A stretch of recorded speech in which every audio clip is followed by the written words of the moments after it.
Today on Shoot 'em Eat 'em Wisconsin, I'm going to show you how to make venison jerky. So I go with the 1-to-1 or a 2-to-1 ratio with the venison and the beef. That way you get a little more fat in there and you stretch your venison a little more.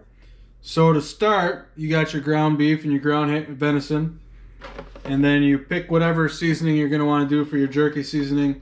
I like high mountain seasonings. I ran the sweet and spicy earlier already. I'm doing some cracked pepper and garlic. So you follow the instructions on proportions of the seasoning and the cure, which is what we have here. I do it 4 pounds at a time. It fills up both my dehydrators. So when you get your mix and you get your seasoning, you sprinkle it in a little at a time. And you make sure you mix it thoroughly. And put a little more in. Mix it some more. Also make sure your hands are clean. Because you're going to want to share this jerky. It turns out so good. I usually make about 20 pounds of it, so I usually have some to share.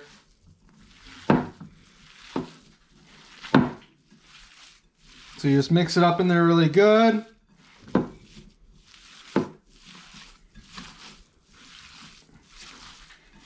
And then what you're going to want to do is you're going to want to add a little bit of water, not a lot. I'd probably say about 4 ounces.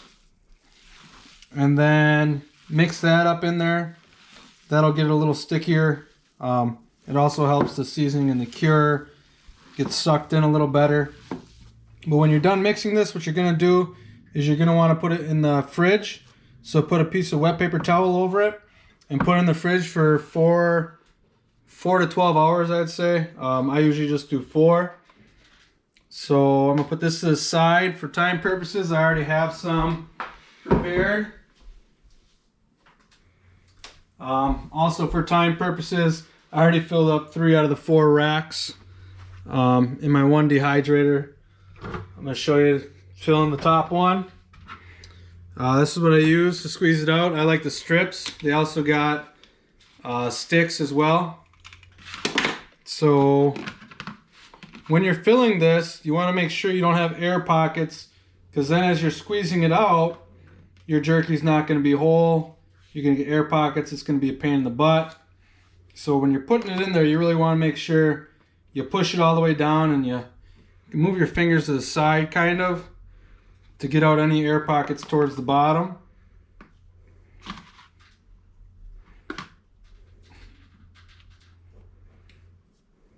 And push it down real nice. If you don't push it down enough, try to fill it to the top. It's not going to work because you got that pushing on it.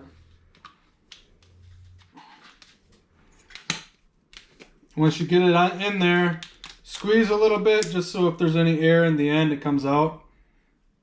And then I just go around it in a circle and I'll not let them connect. If you let them connect, it's fine. You can break it apart afterwards. But this is just how I get more for the area that I have. So just squeeze it out and turn it as you're squeezing it out. It helps it lay better.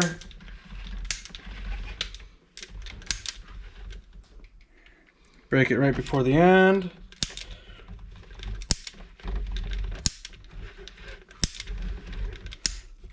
And if it's touching a little bit, that's fine. Just move it apart. I really try to get it close so I can get as much as I can on here. But with doing the strips, I usually only get about 3 layers anyhow, 3 wide. I might be able to get 4.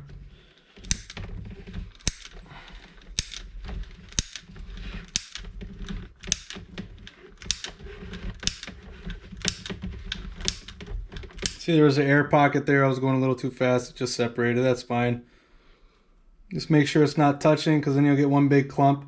If you want one big clump, then let them all touch, I guess. Again, I'm only going to get 3 wide on here. I already have all the other trays done. What I'm going to do with the rest of it, I'm just going to squeeze it back in. Yeah, I almost had it. 2 little strips left.